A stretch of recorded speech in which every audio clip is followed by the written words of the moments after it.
Welcome to the Golf Improvement Podcast, episode 222. Welcome to the podcast for golf lovers who are looking to shoot lower scores.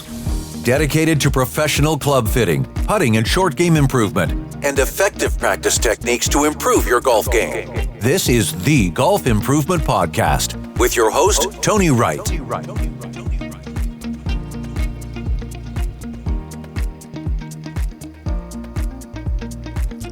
Hello, this is Tony Wright from Game Improvement Golf in Oak Ridge, Tennessee with the Golf Improvement Podcast, dedicated to sharing useful information on professional club fitting, putting and short game improvement, and effective practice techniques. Changing golfers' lives, one golfer at a time.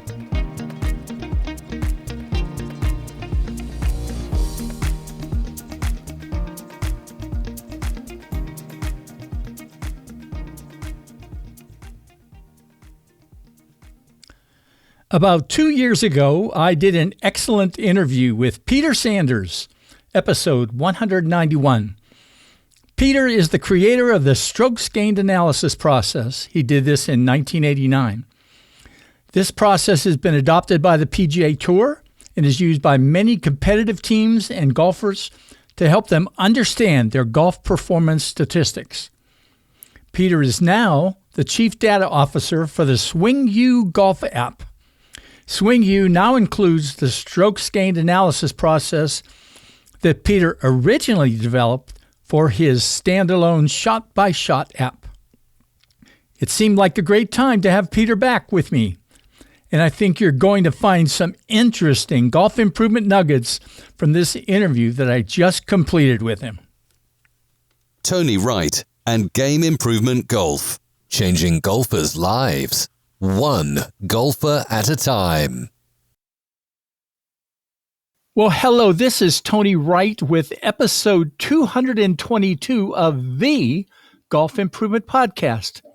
And today I welcome back Peter Sanders, who actually started the development of strokes gained analysis in, I think I wrote it wrong. It's 1989, isn't that, Peter? Yes, that's correct. Yeah, I wrote 97. Come on, Tony.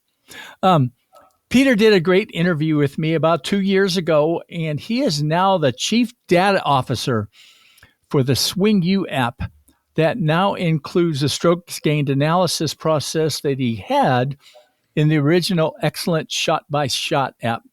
So, Peter, we've got a lot of really fun little things to talk about today. Thanks for joining me. You're welcome. I'm happy to do it. Well, we're actually going to do something that doesn't usually happen, but I like your suggestion. And we're going to start out with a question that I had that was last, but it is a great one. You've created within the SwingU system, I guess, the SwingU Clubhouse, which is actually accessible to anyone. And it has lots of interesting insights related to tour and average golfer implications of strokes gained analysis. It's, like I said, available to anyone. It's a great webpage. Share some of the things related to this Clubhouse. First, how you created the posts related to the tour data. And second, some of your favorite and you believe most valuable posts that are for non-tour level golfers. Yeah, well, actually, the site that is on SwingU is manned by two very talented young men, and I merely contribute. And they also they reprocess blogs that I wrote blogs for 20 years, and so a lot of them are worth restating. So they do most of the work, and they do a really good job.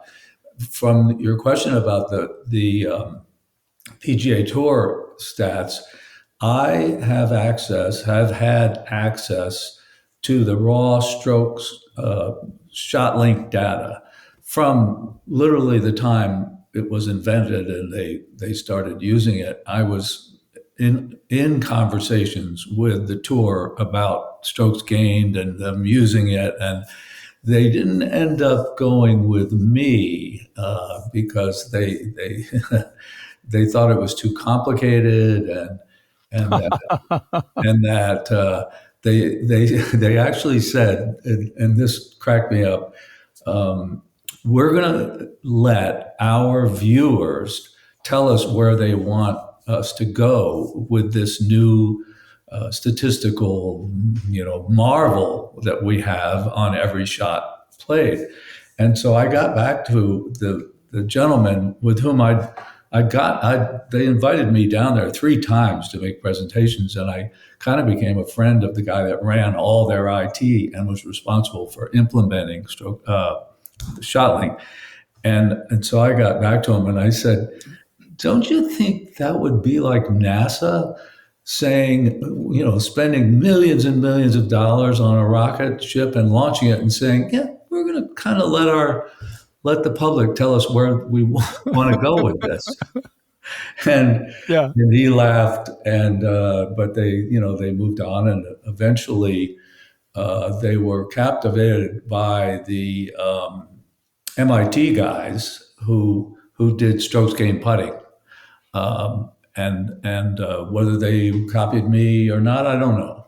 But anyway, so I have the tour has been very gracious to me because they now sell the ShotLink data, and I have it for free. So I'm able to go on and download the millions of data points for each tournament, each round, each player. And it is really overwhelming, but I got together with a good friend who was a programmer, and he programmed my use of it so I can run, my shot by shot, my SwingU analysis on the PGA Tour, which is a huge advantage. And so I try to limit myself to interesting things that I discover that no one else writes about, and so that's what I like. But in terms of my most favorite post, I actually have a one that is the favorite of all time and still is, and it was called 5 Tips to Success in Your Member Guest. I And didn't read that one yet, but I saw it. Yeah. and I am a grizzled veteran of member guests and competing at the game, and my youngest son was invited to play in a member guest with his cousin in Kansas at a very nice golf club. And the two of them came to me and said, we've never played in anything like this. Although they were athletes and good athletes. And they said, come on, Uncle Pete, you gotta give us the skinny here. How do we win this thing? So I took it seriously, and I put down all the things that I think of with my partners and do. And they won their flight. Wow. and on their first try, and they were very, very grateful, and they really said it. But it was common sense, like things like take your medicine. Don't get crazy when you're out of play, because you got to hang in there and support your partner, and maybe you make a good bogey that allows him to charge a bogey, a par putt. But anyway, and so you got to keep yourself in the game. And then I said, keep your own score, because don't let someone else on the other team be keeping your score. And remember to get each player's score down at every hole, so you can go back to it.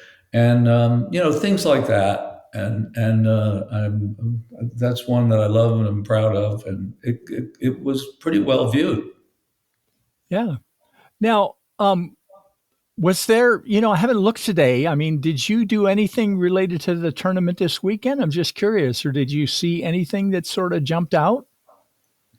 No, I didn't. I didn't get to watch that much of it. Oh my God, we have bought a another home, and we're just put our home on the market. And God, we're between one and the other, and I can't be here. We can't be here when they're showing it. I've watched very little TV, but I love that one because I've played the course a few times, and it is a spectacular place, and the snake pit and all that. So yeah, no, I didn't. I didn't write anything, Yeah. and but the Masters is coming up, so So you'll be there for that. that's a biggie. Now, before we started, I did mention I was going to say something because I looked at the post you had about, what's the most important stat? And you had this lovely phrase in there, and you could talk a little bit about it. And that is, we are all snowflakes. Yeah. Over the years of trying to promote this thing, strokes gained and my view of it, I spoke to PGA, instructors, PGA members all over the country, and I was invited to England, and I spoke at a big conference there. I spoke at MIT at their annual analytics conference. And the question that I always get especially from instructors, is, well, we understand that, you collect a lot of data and you get some good answers from it, but what if I have people that just don't want to do all that work? What's the one statistic that I can have them keep that will tell me something valuable about their game? And so I always say, there isn't one. If there were, I wouldn't be in business. And the reason is, we're all snowflakes. Everybody plays the game differently. And so that doesn't get a round of applause. But then I say, but if you want the basics of what will tell you something about their game, have them record, depending on their handicap. If they're, an average golfer, when they make a double or worse, what facet happened to it? What facet caused it?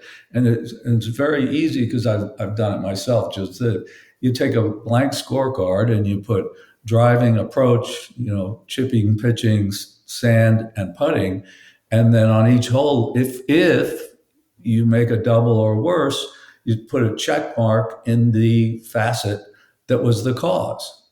And at the end of 3 rounds, you'll have a really good idea of where you're making the most mistakes and what you need to work on.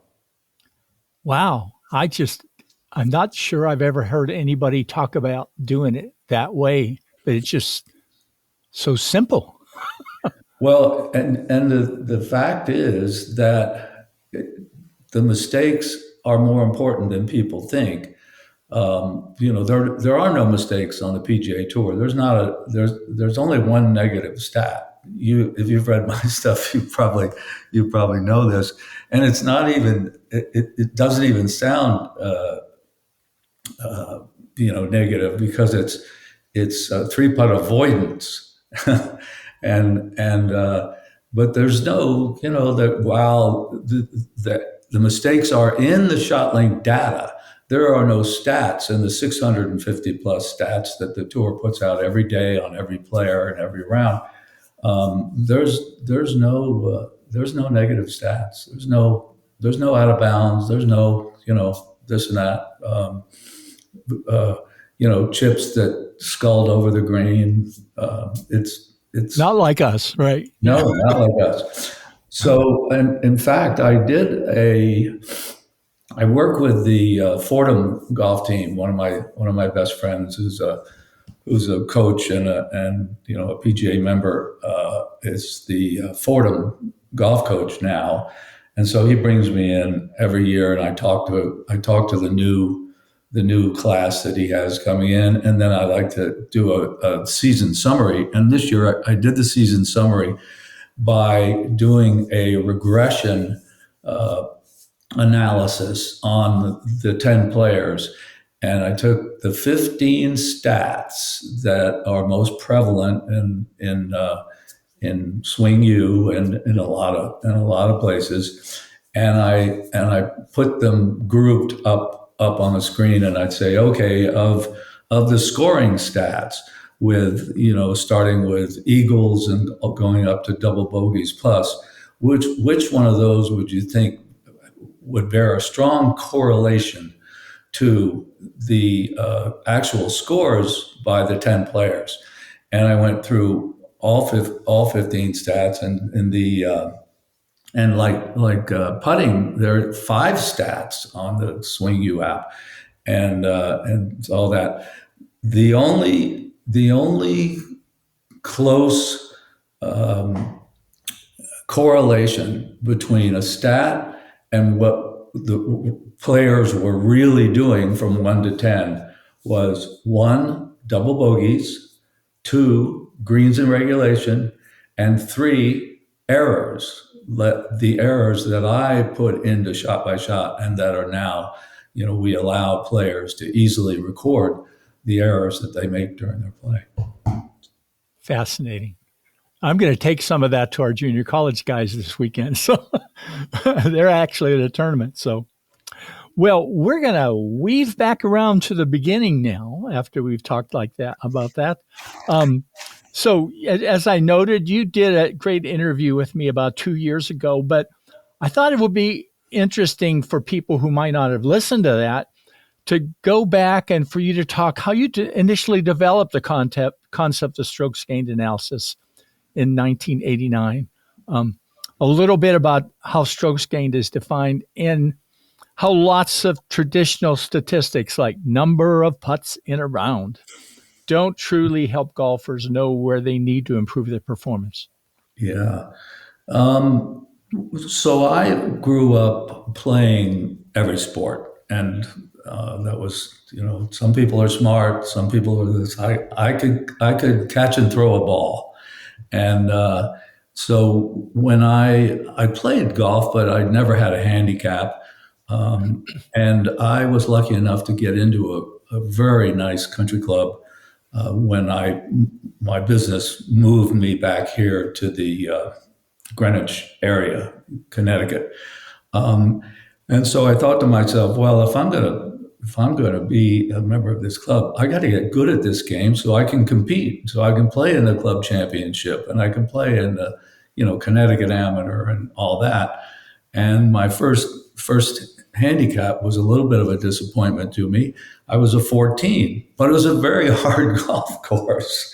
So I asked the pro for a lesson, and I gave him a litany of goals that within 1 year I wanted to qualify for the club championship. Within 2 years, I wanted to win it.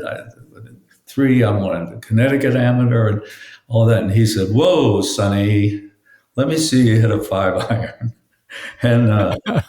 And so I said to myself, well, I think I got to do this myself.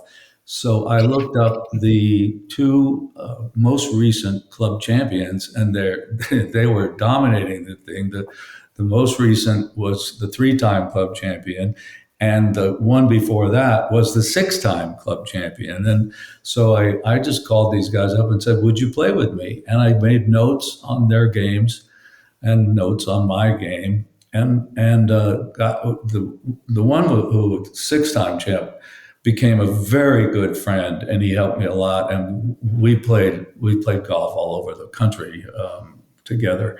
But I found out I could hit it as far as they did. I could hit high approach shots and land them on the green, and make the ball spin and all that. But I made mistakes in the long game that they did not make.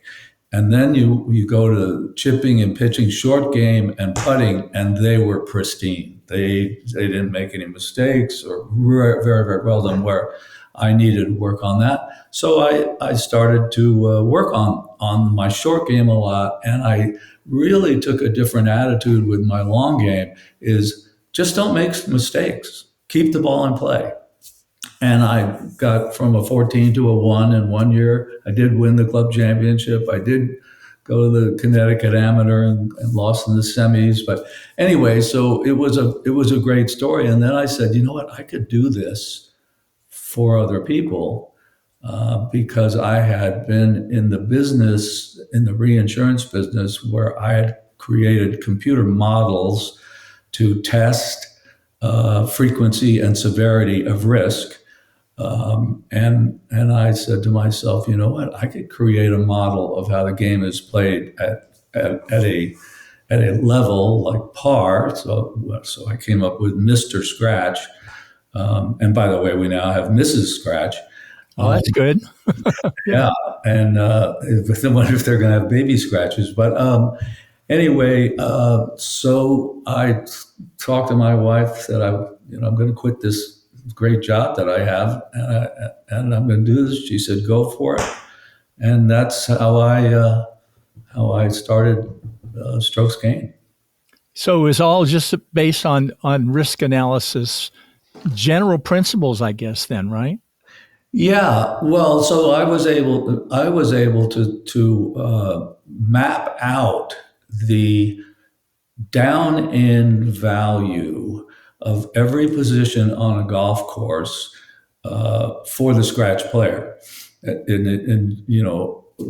So let's take 150 yards in the middle of the fairway and say the scratch player is going to get down in 3 from there on average. Now, that's not exactly what's in our model, but it makes the math easier.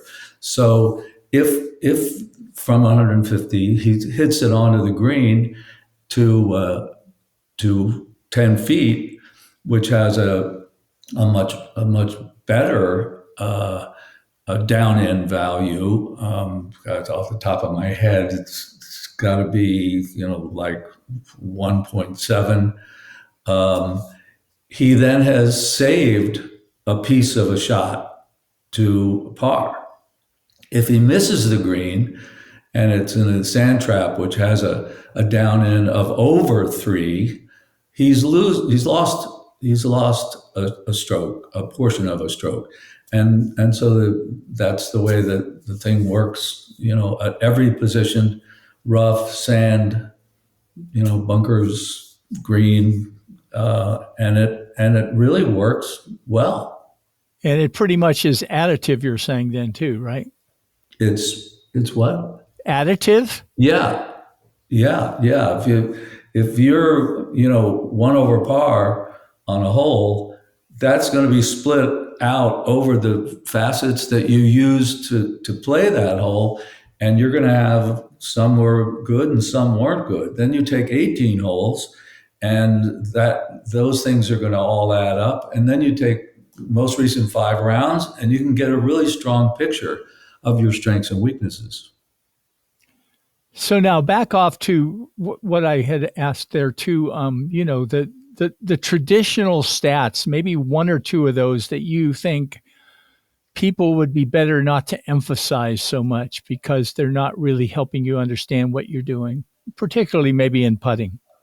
Yeah. Well, first of all, of all the traditional stats, the best and only one that I recommend is greens and regulation, because it means 2 good things. It means you played the hole and gotten to the green in regulation, and it's also a birdie putt of some length.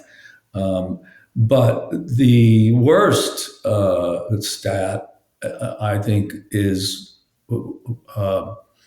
putts per green in regulation, especially for amateurs, because they don't hit enough greens in regulation. So it's totally meaningless.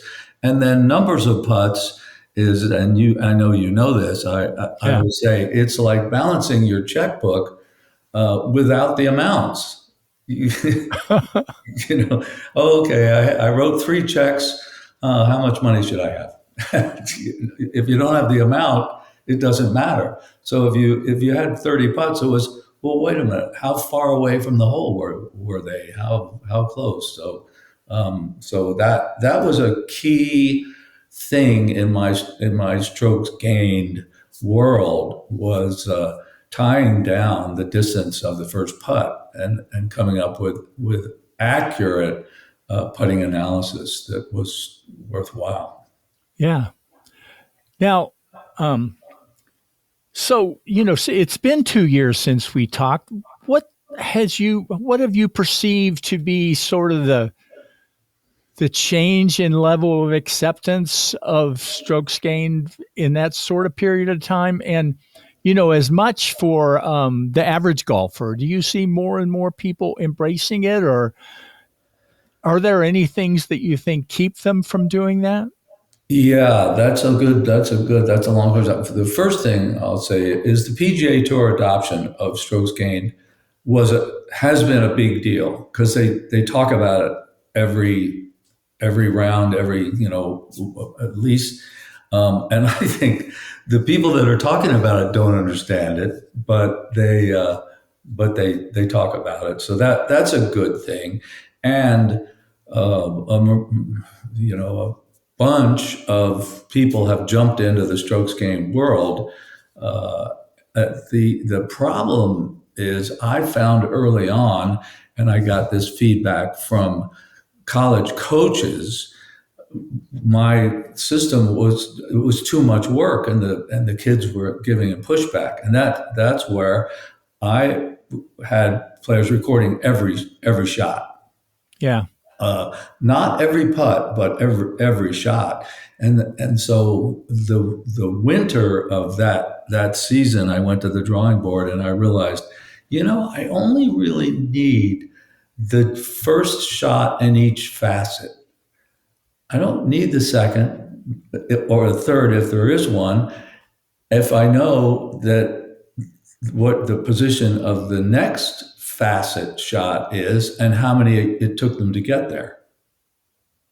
So, for example, a 100-yard pitch shot you might hit it to 30 feet, which would not necessarily be a good result.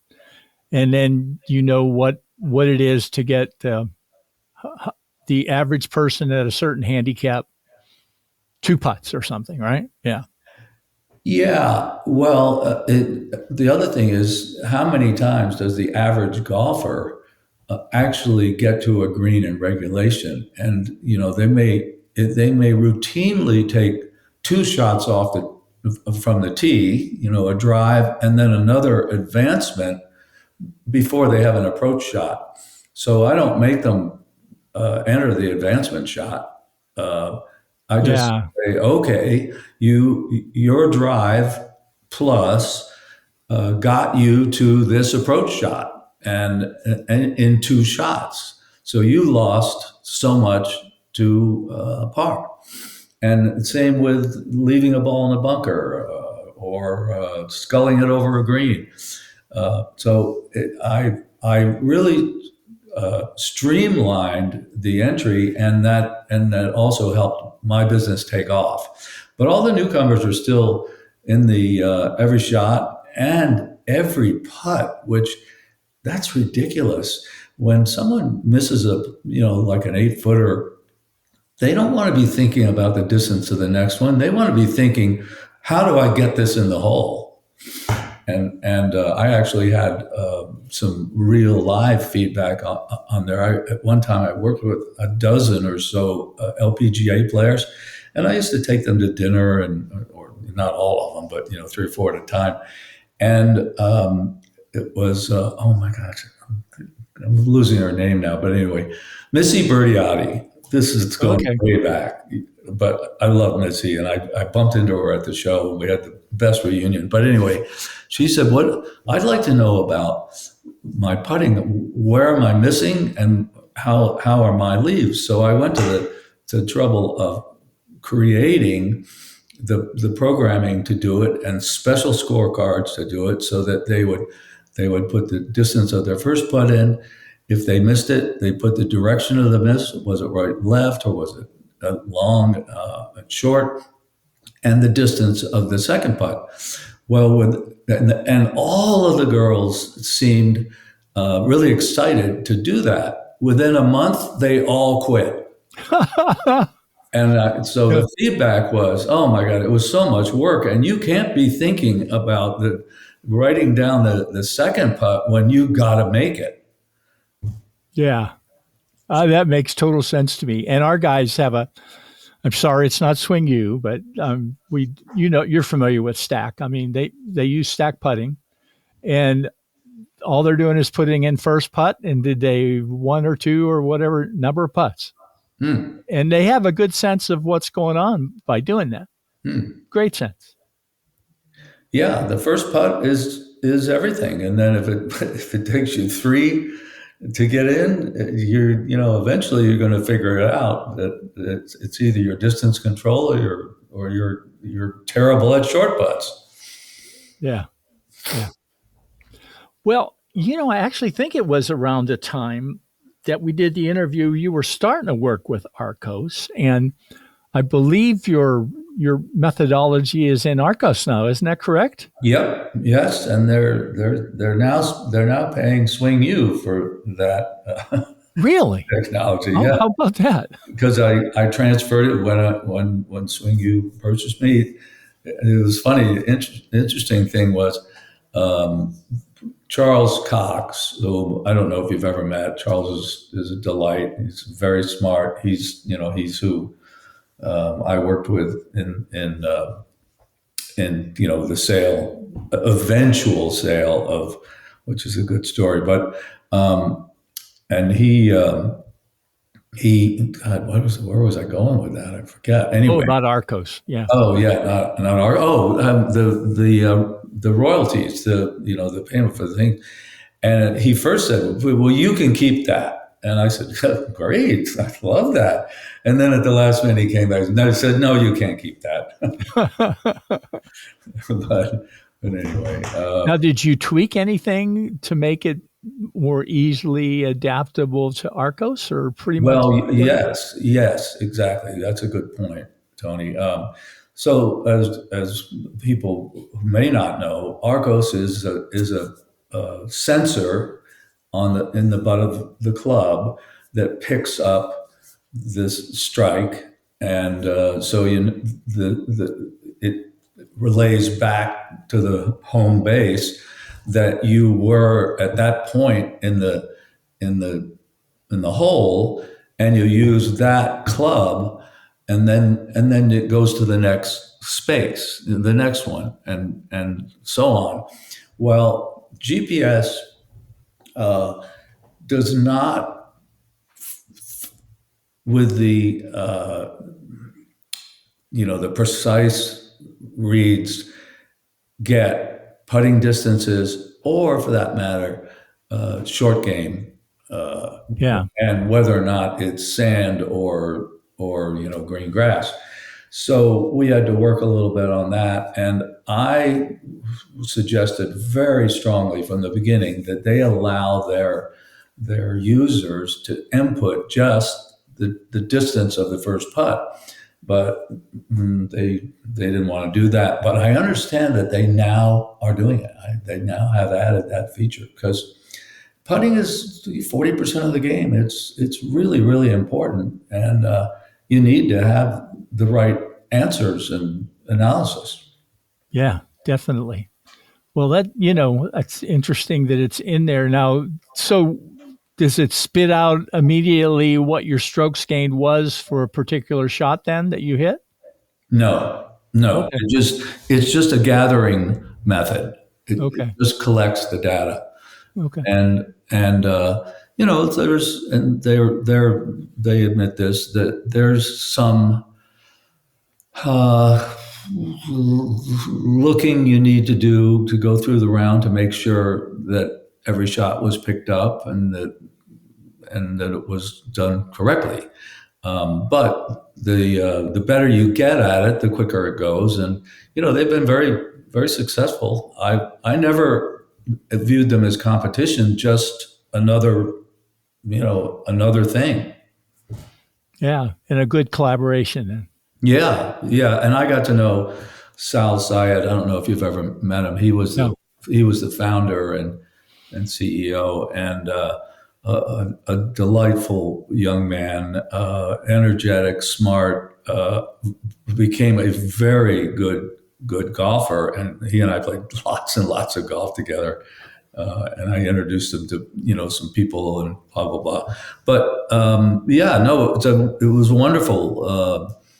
Thing for me. It came about because a friend of mine was paired with Sal in a one-day charity event somewhere, and he was a member of my club, and he was aware of my business, and so he told Sal that he needed to call me, and Sal did.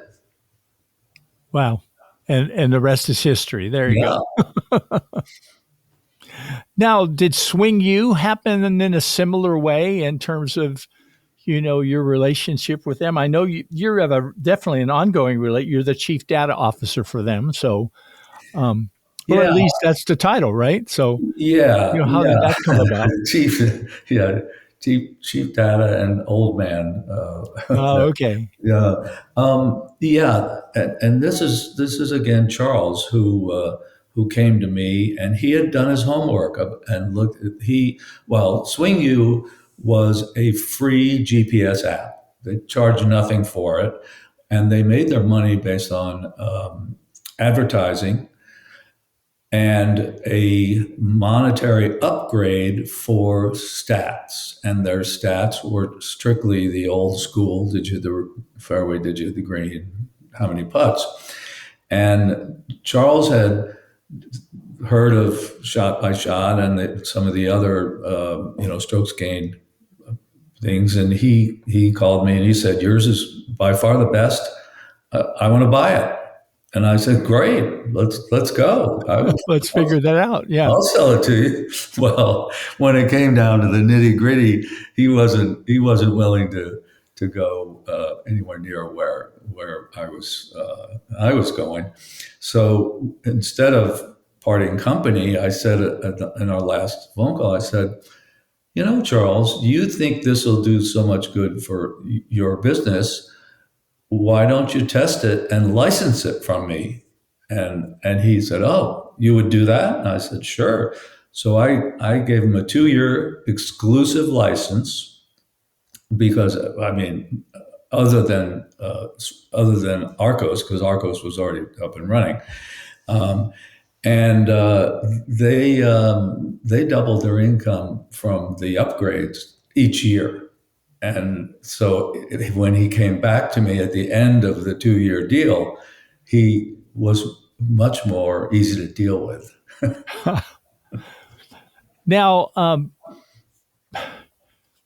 see, we got to the last question, which we started first. So that's good. What would you say? We've covered a lot of areas.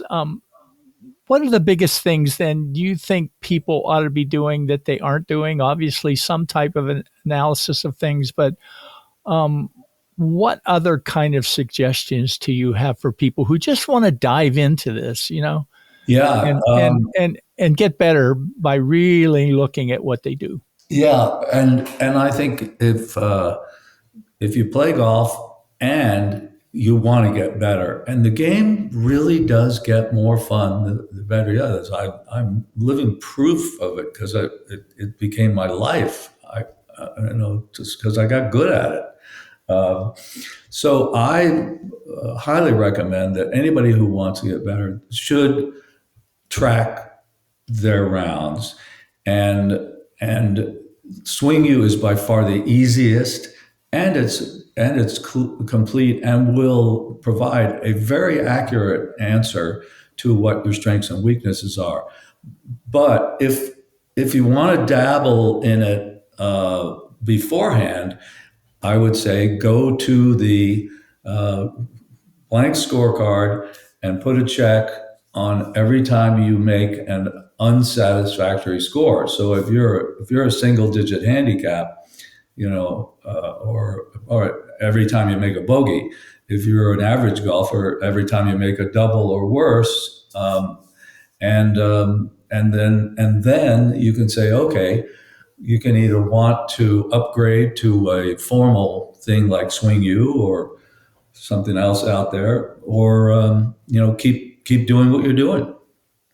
But you're going to make a lot of progress at a minimum just doing the simple thing that you said. Not to say that you shouldn't, do the full thing, but it's a great starting point. Yeah, it really is. I'm sure a large number of golfers don't even do that, and they have fun too. But I'm in the world of wanting to be better too, so I get it. So yeah. Well, Peter, this has been a great discussion today, and I appreciate you asking to do the last question first because I thought that was a terrific discussion. I'm going to put a link to that Clubhouse page that anybody can get onto and look at it. And if somebody wants to learn more about SwingU and subscribing, which I personally have, and I've been using it, I get lots of emails from them too. You know that. Yeah, I do. And lots of good information. If they're annoying, don't ask me to tell them to stop. Well, I mean, not everything is are things that I need, but some are, and it's interesting to look at it. So, but like you said at the beginning, we'll do this again sometime. It's always great to talk with you. Where do you live? I live in Oak Ridge, Tennessee. Oak Ridge, Tennessee. So we're not gonna play in each other's member guest anytime soon. I don't think so. I used to play in a member guest with my brother. We haven't done that in quite a long time. I mean, those things are fun. Yeah. They're great events. Are you still doing that some? Yes. I'm finding, my wife used to say to me, you have far too many member guests. And I really did. And so I had to go through a thing where I had weed out people that weren't really friends, but they just wanted, somebody good to go into their member guest with. So I weeded all those people out, but I still have a lot of, but as I've aged and my game has deteriorated, I'm finding out who really are my good friends. There you go. So yeah, but I do a lot of it. Well, I'm sure you're still having a lot of great fun doing it and some good results. So thanks again for doing this today. Oh, thank you, Tony. It's my pleasure. The Golf Improvement Podcast is sponsored by David Orr and the Flatstick Academy, putting instruction without all of the bull. www.flatstickacademy.com. Thanks to David Orr for sponsoring my podcast and website in 2025. In the link I've provided, you'll see that David has created more than 385 flatstick videos, more than 7,000 hours of content, and 90 premium articles. The more than 7,000 hours of content on the website are divided into 5 areas: the classroom, live lessons, Q&A, skills and drills, and stroke mechanics. Subscriber cost $9.99 a month. Incredible value for the money, especially if you want to stop being swayed by much of the awful putting content you'll find from Dr. YouTube. I've greatly benefited from David's academy and yearly conferences for many years. More in future podcasts, but again, thanks, David. See www.flatstickacademy.com for more details. Peter, thanks again for this great interview and discussion. Listeners to this episode pay particular attention to the nugget that Peter provided for a starting way to guide you to determine where you will get the most bang for your buck from golf improvement efforts. I put links in the show notes to Peter's SwingU Clubhouse page in the SwingU app website. Free, great information there. And also a link to the homepage for the SwingU app, which I personally subscribe to. My shout out today is for a new and wonderful book, What You're Made For, by legendary basketball coach George Raveling and the author of many best-selling books, Ryan Holiday. It's so interesting that I have to discipline myself to only read one chapter a day and just let all of the wonderful information sink in. I waited 4 months for this book to be released and haven't been disappointed. If you click the link in the show notes for this episode, you can see all of my favorite previously published podcast content. I hope you'll subscribe to my YouTube podcast channel and also like the episodes you listen to through YouTube. Thanks. Well, that's it for today. Putting guru David Orr has agreed to be on my next episode, and I can't wait to have him share his insights on when torque-balanced putters can be a good match for golfers. It's going to be a great one. Until then, take care, God bless Ukraine, and God bless America.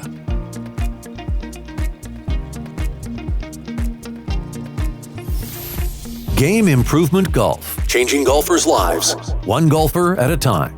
www.gameimprovementgolf.com